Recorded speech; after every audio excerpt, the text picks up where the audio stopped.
హల్లెలూయా. ప్రియ దేవుని బిడ్డలారా, దేవుని యొక్క రాకడ, ఆయన మేఘారూఢుడై కడబూర షద్వముతో మధ్యాకాశములో పరలోక సైన్య సమూహముతో పరలోకపు పనివారముతో దేవదూతలతో షెరుపులతో కెరుపులతో ఈ భూమి మీదకి ఆయన దిగి వస్తున్న టైంలో ప్రతి నేత్రము కూడా ఆయన యొక్క రాకడను చూస్తారు. ప్రతి ఒక్క వ్యక్తి కూడా ఆయన రాకడ సమయంలో ఆయనను చూస్తారు.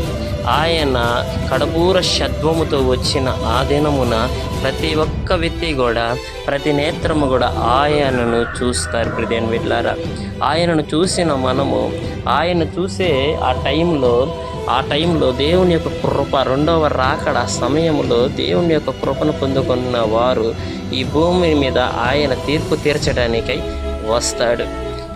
ఆయన ఈ భూమి మీద తీర్పు తీర్చి తన పిల్లలను తనతో పాటు తీసుకొని వెళ్ళడానికి ఆయన మేఘార్హుడై మధ్యాకాశములో ప్రత్యక్షమై ఆ సమయమున ప్రతి ఒక్కరు కూడా ఆయన యొక్క రాకడను చూచి ఆశ్చర్యపోతారు. ప్రతి ఒక్కరు కూడా ఆయన యొక్క రాకడను చూసి ఇది ఏమి జరుగుతుంది, ఏంటి ఈ వింత అని అనుకుంటూ ఉంటారు. కొంతమంది అయితే ఫోనులు తీసి ఆయన యొక్క చిత్రాన్ని ఫోన్లలో ఆ యొక్క తీస్తూ ఉంటారు. దేవుని యొక్క బిడ్డలారా, మనము ఆ యొక్క రాకడను చూసినప్పుడు మనము ఎత్తగలిగే స్థితిలో ఉండాలి.